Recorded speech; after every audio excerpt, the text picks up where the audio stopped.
上錯咗號碼，所以上咗3次都上唔到，所以遲咗啲咁仲有一件好對唔住嘅咧，就係、我完全冇相片。樹話咧就希望係 show 啲相片啊，或者係嗰啲錄影啊咩，我就冇呢啲。第一咧就因為我後來咧都唔中意拍影相。我就係咁諗啦，即係話將來喺主耶穌面前咁嘅，我哋一生嘅事都會尋能顯明出嚟，翻嚟俾我哋睇得到噶嘛，係嘛？另外一個咧原因咧就係環境咧，就係話當時係打敗仗啊嘛，走難嘅當中啊嘛。咁然後75年嘅時候啊，然後11年咧就喺越共下邊生活噶嘛。咁所以嗰啲當兵嘅時候嗰啲相片咧，就冚唪唥掉晒啦。特別係喺順化到峴港嗰段路裏邊咧，喺峴港峴港被佔領之前咧，就冚唪唥掉晒啲所有啲原來嗰啲服裝啊、嗰啲相片啊，乜嘢都掉晒。所以當兵嘅相咧一張都冇啊。我哋平西堂弟兄打過仗嘅、當過兵嘅都唔少啦嚇。上一次聽志毅講得好精彩啊！咁我哋相信每個人都有一段咧好難忘記嘅嗰段故事啊。樹話叫我今日分享，恭敬不如從命啦嚇。咁就挖出幾十年前嘅事嚟炒冷飯。當然咧，就係一般嘅美國人咧睇越戰咧係一場奇恥大辱，佢哋唔想再提嘅。一般美國嗰啲當過兵嗰啲，佢哋都唔想再提嘅。只有喺街頭嘅咧，黑色嗰人咧掛住個牌話 Vietnam War Veteran 係咪啊？其他啲咧就唔係幾想提嘅。咁我諗自己雖然係唔中用啊，但係主嘅慈愛同埋主嘅恩典咧，係唔能夠忘記嘅。亦都係唔應該推遲神曾經憐憫保守嗰啲見證。就算係講得混亂一啲，咁希望大家都唔好介意嚇。我信主咧係喺1962至1963年嘅期間嘅。我唔記得係冬令會抑或春令會啦。嗰個時候就喺大勒啦嚇。喺嗰度信主嘅。然後咧，我哋就時常參加喺平西嘅團契啦，嚇。當時帶我信主嘅咧，主要係好幾位啊。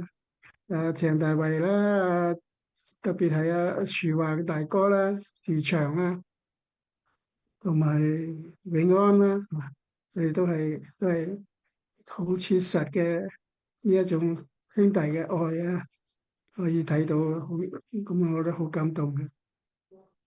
咁但係咧就我哋咧就當時咧就青年團契嘅弟兄姊妹咧，好多時候咧都係夜晚黑咧就喺天台嗰度傾偈嘅。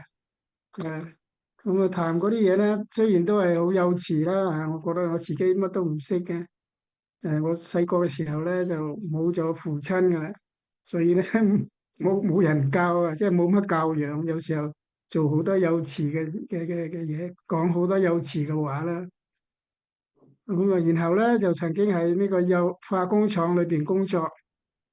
咁然後咧就喺平西堂做過一段時間嘅堂譯。當時係樹祥佢咧就佢嘅鼓勵啊。嗰時我唔係幾想做堂譯，覺得真係好好勞苦咁啦嚇。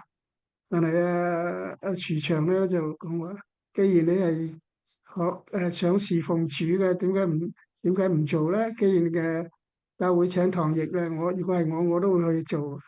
咁我聽咗佢講好有道理喎。咁結果咧就喺嗰度做堂譯，同時咧就喺智毅啊。志斌啊，同埋志勇啊、蔡英啊、蔡真啊，佢哋個屋企啊，鄭行先生個屋企嗰度咧，就中午咧就喺佢哋嗰度食飯嘅，啊搭飯食嘅。咁啊一段時間做堂役之後咧，就有一位翁瑩瑩嘅媽媽咧，佢咧就佢話原來係喺崇正小學教書嘅，咁佢就唔教啦，佢話不如揾我哋去代課啦。嗰個時候，咁我就去崇正嗰度代課。咁被捉去當兵嘅時候咧，就喺崇正代課嗰個時候被捉嘅。嗰個時候啊，我哋禮拜六呢個平西堂有英文班啊嘛，係咪？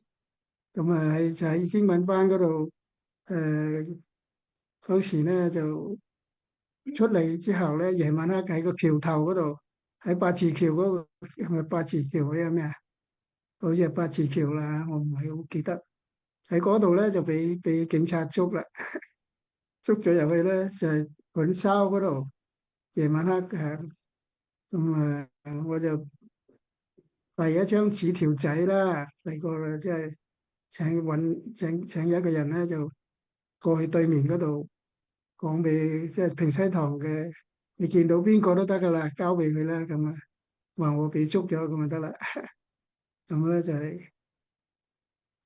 係咁樣啊。咁我個人咧就從細嘅時候咧，環境係好窮困嘅，亦都係好局限。咁咧就好羨慕聖經裏邊啊，好多嘅好奇妙嗰啲人生經歷。當我讀到大衛啊，讀到約瑟啊，讀到約拿嗰啲故事嘅時候咧，就好感動啊！就好希望咧有一日咧，我都係能夠得到神好奇妙嘅改變嚇。因為喺嗰種越南嗰種環境係好壓抑嘅，我哋住嘅地方都係好狹窄、好壓抑嘅。咁啊，好感謝神啦！3年喺教會平西堂嘅青年團契嗰度生活，咁靈性咧就好唔及格，但係信心咧就得到好多鼓勵啊！神咧就預備我嘅信心。我時時諗到呢句話：你若能信，在信嘅人凡事都能啊！咁我然後咧，當我喺光中訓練營嘅時候咧，就訓練3個月。3個月之後咧，佢哋就話：哦，佢哋要選出監兵，即係點講啊？監兵即係話佢再訓練多3個月，特別係訓練槍法啊嗰啲嘢。當時嘅訓練嘅時候覺得好有希望喎。會唔會咧？第日咧就會俾我哋去呢個總統府嗰度做衛兵啊，或者咩嘢？我哋練槍法練到咁準啊！嗯，但係咧就唔係啦。完咗賽3個月之後咧，就開始咧就坐飛機出到去廣州。廣州嗰度咧就完全聽唔懂佢哋講嗰啲嘢，因為啲中期嘅話咧，我唔係幾識越南話嘅，就係因為入光中之後咧，先至學到一啲咁多越南話。咁啊出到去中期咧，嗰啲純化音咧更加唔識聽。去到第一次咧去到廣州嘅時候，出去喺個軍車度，哇！見到啲山路，嗰啲山咁高，好靚喎，改變咗環境，心裏邊好歡喜啊！咁但係咧，當我哋進入一個村莊，嗰個村莊我記得係叫做監攞啊，即係喺順化附近嘅。入到個村莊之後咧，煮煲飯食啦，然後咧就開始被伏擊啊！周圍嗰啲越共咧就嗰啲機關槍啊、手榴彈啊，轟轟聲咁就響起身啦。哇！當時第一次都唔知道邊度嚟嘅，咁咪只有趴低喺度咁就開槍噶啦。啊！咁後來咧就完咗之後咧，終於嗰啲越共咧冇辦法咧，即係突破我哋嘅。嘅防守啦。但係我前邊嗰個隊長咧，佢就同我講，就喂，你啱啱爭啲開槍打到我哋啊，打到自己人啊，因為你喺後邊，你唔應該開槍嘅。啊，但係我就開咗槍啊，咁即係好多呢啲烏龍嘅嘢咧，好似係冇打死人啊。咁啊，然後就時時去行軍啦，行軍咧啊就去到呢個南北分界線下邊嗰個叫做電動幽靈，電動幽靈係一個前哨嘅基地嚟嘅。咁啊喺嗰度咧嚟到望到呢個舊北舊叫做咩舊獻亮舊縣咧啊，有獻亮宋炳凱睇到嗰度嘅。咁啊又睇到美國第七艦隊喺個海外邊添。唔係嗰個電動咧可以睇到嘅。咁啊，我哋就喺嗰度守。守喺嗰度。咁喺嗰度咧受最多嘅咧就係炮擊。誒，每日都有炮彈打過嚟嘅。後來咧頭嗰啲就水皮啲嗰啲炸彈唔威力唔係幾猛。後來咧就嗰啲蘇聯嘅火箭咧都出埋嚟，冚聲嘅。咁嗰個時候咧，佢哋即係單位裏邊係我哋一個小團啊嘛，即係四đoàn một、tiểu đoàn hai、中đoàn hai。去到嗰度咧就嗰個大隊長話：喂，我哋呢度冇通譯員，咁咧呢度有一個瞭望台喺上邊大關殺，上邊咧係有美國海軍陸戰隊嘅炮兵喺嗰度觀察嘅。咁咧，我哋需要同佢哋溝通，我哋個炮兵都需要同佢哋溝通。我話你係咪識啲英文啊？我話我高中嘅時候讀過，但係都唔係記得嘅。唔緊要啦，你都係上去嗰度幫我哋翻譯啦。咁啊，所以咧就即係無端端咁樣就稱出嚟做呢個翻譯員啦。咁就喺呢個大關室嗰度。個大關室咧就寫住兩個大字乜邊，咁即係寫俾對面睇嘅，寫俾對面河睇嘅。咁外邊堆滿晒沙包，裏邊係一個法國時期建築嗰啲碉堡嚟嘅。咁喺嗰度咧就有機會咧就同嗰啲美國海軍陸戰隊嗰啲炮兵小隊咧嚟到一齊食一齊住啦。嗯咁嗰度咧就有時咧見到都好恐怖噶嚇。見到啲 B52去炸寮國邊境嗰帶咧，一炸過咧好似地毯式咁樣嚇。咁我哋咧亦都係有時見到啲敵人喺嗰度咧，就叫嗰啲炮兵啊後或咩咧去咁又喺望遠鏡嘅，可以喺望遠鏡嗰度睇到嗰啲敵人。咁嗰個時候咧，喺個瞭望台裏邊咧，其實都係相對都係安全，因為外邊有沙包，有個碉堡啊嘛。但係有一日朝頭早咧，我起身嘅時候咧，心裏邊有啲混亂。咁啊，打開聖經咧，就睇見呢個哈巴谷書嗰度嗰個講嘅，雖然無花果樹不發黃，呢個葡萄樹不結果，橄欖樹也不效力，呢個圈中絕了羊，棚內也沒有牛。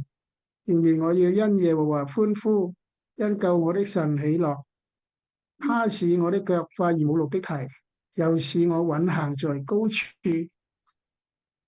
讀咗呢個聖經嘅時候咧，仍然係覺得心裏邊唔係幾安喎。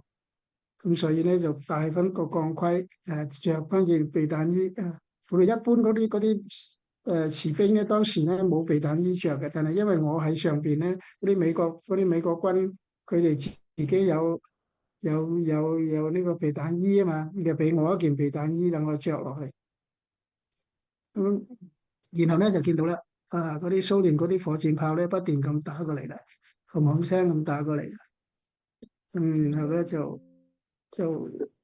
喺嗰度咧就被打飛咗呢個鋼盔，就飛咗眼鏡添，眼鏡都唔見咗。周圍嗰啲人咧就嗌嘈晒，有傷，美國人都傷咗，咁啊，然後咧，因為嗰度嗰個瞭望台嘅功用咧就完全被毀壞晒啦，被打爛咗啦。咁但係上級咧就叫我哋要上咧另外一個大軍室更加高嘅，係木梯爬上去啫。淨係木質，乜都冇嘅，冇沙包，冇掩體嘅。咁啊上去嘅時候咧，我就記得今朝讀過嘅聖經，他使我的腳快如母鹿的蹄，又使我穩行在高處。當時心裏邊咧就安定啦。然後咧就睇見下邊，雖然啲炮火到周圍着，啲轟轟聲嗰啲火燒起身，但係咧我哋都係安全咁喺上邊落嚟。咁當時其實係眼鏡已經冇咗啦，都睇唔到乜嘢嘅。咁後來咧就因為呢件事咧，就同呢個上級請假啦。我需要去配眼鏡啊。結果咧就從嗰度咧廣慈嗰度咧翻到去順化，喺順化嗰個師團嘅軍醫大隊軍醫嗰度咧就去睇啦。去睇嘅時候咧，嗰個軍醫咧望我，佢話你幾多度啊？咁我咪講俾佢聽咧，我都唔記得當時幾多度啦。講俾佢聽，我近視幾多度咁。咁佢話咁啊，咁你入內械啊？即刻批你入內械喎。哇！人哋用好多錢先至入得內械嘅喎。咁啦，但係我咧就只係因為配眼鏡，佢就俾我入內械。內械嘅意思即係話你暫時喺後方3個月等下，即係到身體健康翻啦，得啦，再 cut 軍醫再 set 過咧，然後就俾你翻前線。咁喺嗰段時間咧，我就諗住，有咩好做咧？日日出去報到，然後咧就散啦。咁我哋又有好在喺嗰度有順化教會啦，有時都去教會咁，時時係去教會啦。咁然後咧就喺嗰度軍醫大隊嗰度咧，忽然間招生，招呢個急急救彈thương，即係急救同埋救點講啊？爆炸傷口咁啦，咁又去讀咗3個月，讀咗3個月，然後咧就呢個軍醫大隊讀完之後咧，當時咧我就大家約定，啱啱係爹茅近嗰陣時係新年就嚟到啦。咁我哋就約定大家不如咧就唔好咁快翻去你自己嘅單位報到大家一齊過咗年之後咧，咁然後先至翻單位報到。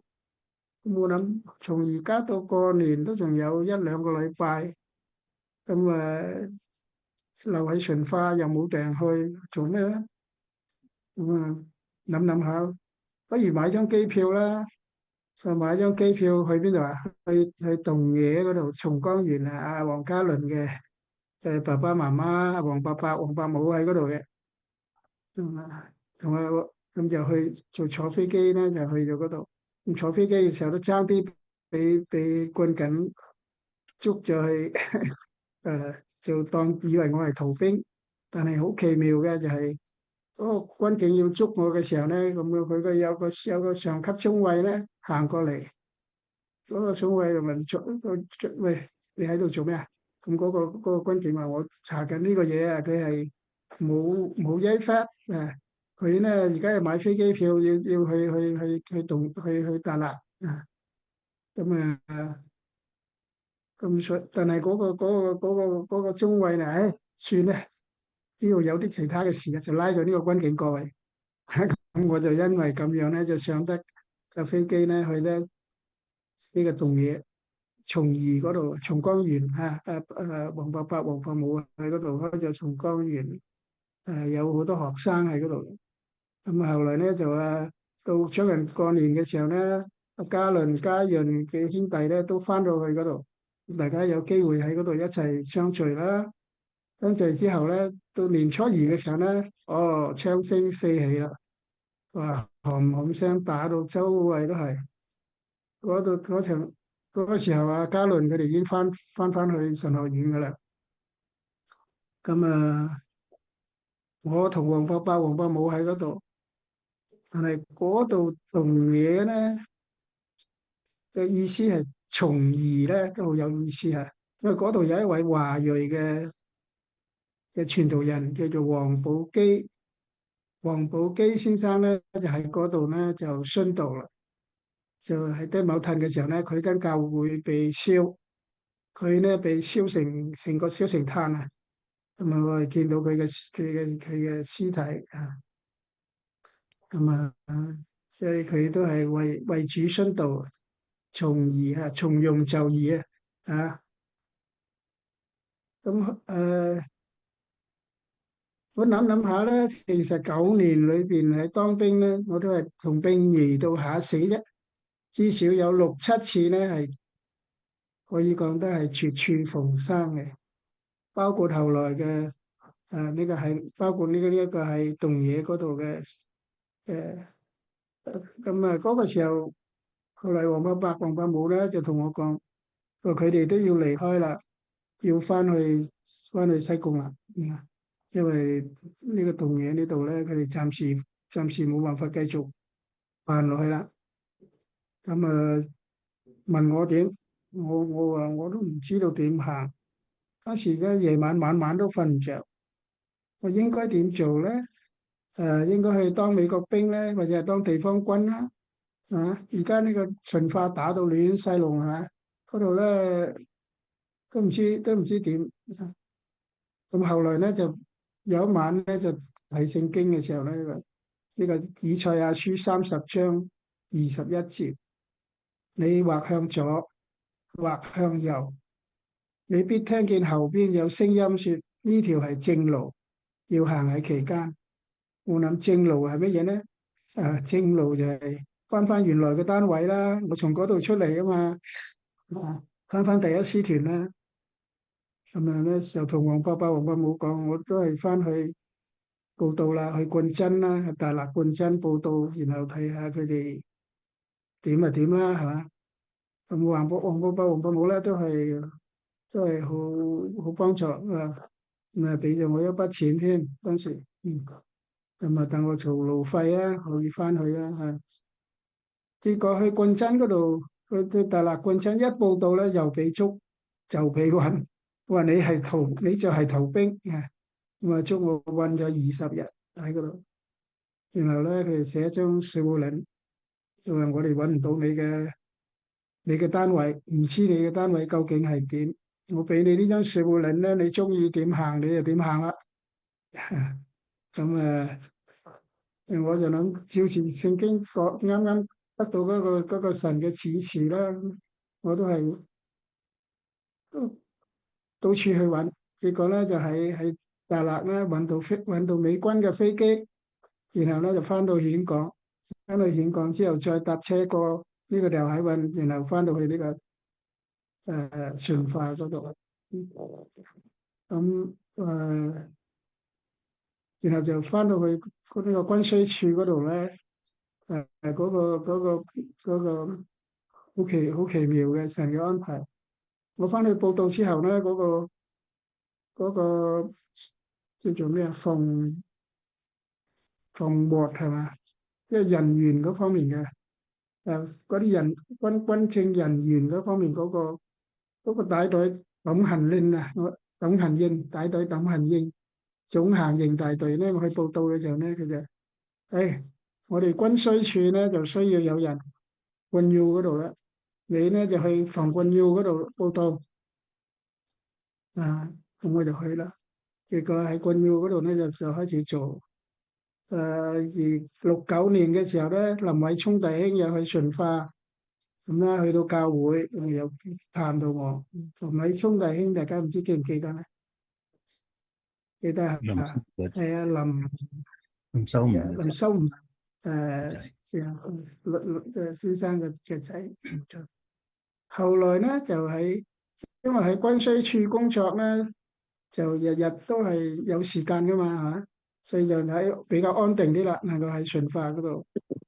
咁樹球咧，佢喺香港翻嚟，佢都走去順化嚟到揾我。咁結果咧就當兵3年之後咧，終於嗰係喺嗰個，因為喺嗰個銅棍廟嗰度做咧，就有機會請假翻到去平西堂，然後咧就訂婚，好快就結婚，然後翻到第一師團嗰度軍需處嗰度咧，順化教會咧就請阿樹球嚟到咧上嚟會嚟到嚟到睇嗰啲孤兒院嗱。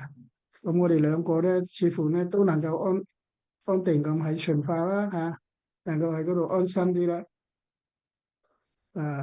雅各都上嚟啦，雅各。OK，我會唔會講得太長啊？對唔住，我再講大約盡量快啲啦然後冇幾耐之後咧，忽然間師團部咧嗰個phòng霸行軍處叫個命令叫我上去，我上去啦。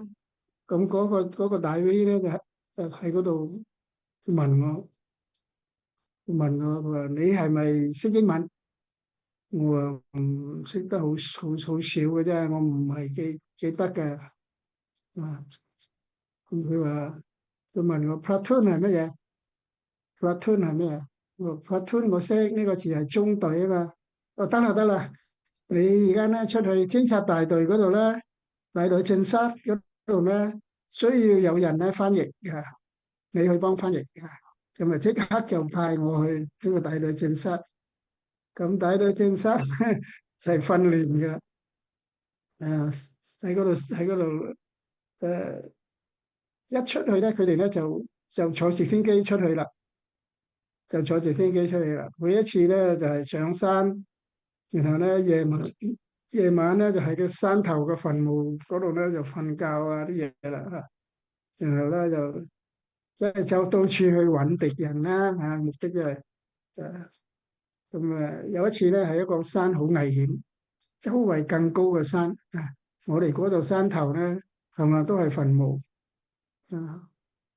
咁嗰一晚咧，嗰個中隊副咧，佢就走嚟，啱換更啊嘛，佢叫醒我守更，佢話我好怕，好怕嗰個中隊副啊！我當兵咁耐，從來都冇怕，但係今晚我特別怕。我唔使怕佢話我怕，周圍咧一定有敵人啊！我話唔使怕，我哋祈禱啦咁咧叫佢祈禱求主幫助。咁結果一夜咧就平安啦，或日之後咧就坐直升機又撤退啦。另外一次咧有一個上司，佢就指住我，佢話：我知道你係邊個，你係一個傳道人，係咪啊？我話唔係，我只係一個信主耶穌嘅人啫，兵仔啫，唔係咩傳道人啊。咁咧就呢個偵察大隊咧，就有時候咧我哋要坐直升機飛過寮國邊境嘅，去揾胡志明走廊。咁有一次咧就係即係炮火燒山，滿山都係喺火中，我哋就跳落去，深入到個森林裏邊。啊，去咧就發現敵人嗰啲營地啲嘢，但係咧好奇妙嘅就一個敵人都冇。可能咧佢哋就係事先知道咗呢個有 B-52咧要嚟炸佢哋，所以佢哋就早咧就撤退走。跟住偵察大隊做翻譯員咧，但係每次行軍咧就有比以前步兵小團啊更加危險嘅喎，係咪？好感謝神啦。後來咧忽然間有從前一個順化牧師，佢後來做咗將 V，做咗軍牧， Mục sư Nguyễn, mục sư Nguyễn, Dương Đình Nguyễn,佢嚟揾我係第一次團咧要成立一個phòng傳會咁咧，你願意替我哋喺呢度做一個聯絡嘅人嗎？咁從此咧就喺順化嗰個古城師團嘅總部下邊嗰個電能嗰個phòng傳會電能嗰度咧上班啦，就負責咧每個月就寄出年經嗰個雜誌咧，俾嗰啲各地嘅嗰啲基督徒軍人啦，又或者係陪同呢個團會嚟到去探嗰啲前線啊，去踢信啊，去嗰啲地方啦，或者咧就去訓練中心開佈道會啦。咁呢啲就係我當時係團會裏邊咧嚟到幫嗰個團會牧師嘅工作。咁咧就亦都好方便基本上每日可以翻屋企咁所以有幾年嘅時間咧喺教會同埋喺孤兒院嗰度幫忙，又可以向華人嚟到傳福音添。誒咁然後75年啦，越共佔領順化同埋演講啦。首先係講自己先，咁我哋係當時嘅司令部喺呼拜，咁我亦都喺呼拜嗰度上班。咁但係樹球咧，佢事前咧就有感動，佢就帶3個細路仔啦，影3個細路仔，就咧翻去西貢先咁孤兒院咧就交託一個當地嘅基督徒家庭嚟到幫忙照顧啦。咁嗰個時候，我哋嘅司令部咧已經係即係有嗰個團會咧，係通常都係喺峴港嘅。咁佢喺大欖嗰度咧就嚟到司令部咧已經準備隨時撤退啦。佢本人咧都要即刻翻峴港啦。咁咧於是咧就叫我哋上車，就出去到呼拜嗰個海邊嗰度，即係順化機場附近嗰度啦。嗰度有海邊咁嘅，我哋就見到有海軍陸戰隊嗰個登陸艇，就爬上去啦。嗰度上邊咧個艇上邊有100-200人嘅。咁嗰個團會去到個海灘嗰度嘅時候咧，佢諗下，佢唔能夠貿然咁失去呢架吉普車嘅喎，嗰個 ship 嘅喎，係咪？佢話咧，佢話司令部嗰啲人又未嚟，佢話我咧喺海灘度等司令部一齊行動啦。咁咧，但係佢又贊成我哋呢啲兵仔咧就上船先啦因為我哋冇乜責任嘛。咁所以我哋兩個當時另外有一位叫咩名我都唔記得啦。我哋爬上船，點知個船咧一出海之後咧就大風大浪，個船飄飄蕩蕩，船上邊個個人都又暈又吐，甚至嗰啲海軍陸戰隊嘅人咧，佢哋都吐啊！咁我咧唔知啲嘔咗幾多次啦，喺混亂當中咧就向主嚟到求救啦嚇。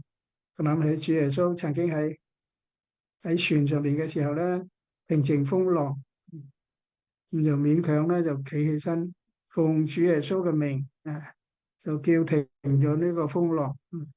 呢個真係5分鐘，5分鐘到咧，咁好奇妙嘅。就呢個風浪又停息，結果冇幾耐咧就能夠平安到呢個峴港登陸啦。但係3日之後咧，越共又入咗峴港，咁我又見到咧有啲便衣幹部咧當街打死嗰啲軍人嘅喎，啲軍人唔放手嗰支槍咧就俾打死啦。咁呢個就係一個好危險嘅一個新時代就開始啦嚇。咁咧我就將自己一切包落行裝、相片、文件，全部就掉落垃圾箱裏邊咁感謝主啦讓我喺呢個演講嗰度咧遇到2位喺順化信主嘅華人弟兄佢哋咧就嚟到演講，我哋一齊喺街頭嗰度咧就賣鹹煎餅啦。後來咧主又好奇妙咁樣安排咗一位咧好多年前見面嘅越南弟兄，叫做趙馬，唔知大家有冇邊個識得呢個人？雅各識嘅雅各啊，咁啊佢就接我去到佢屋企，咁咧又幫助我有路費，又為我祈禱，咁咧就然後咧我就一路自己搭車翻去西貢啦。後來翻到西貢之後就當然就個故事就完全咧就另外一個一頁啦嚇。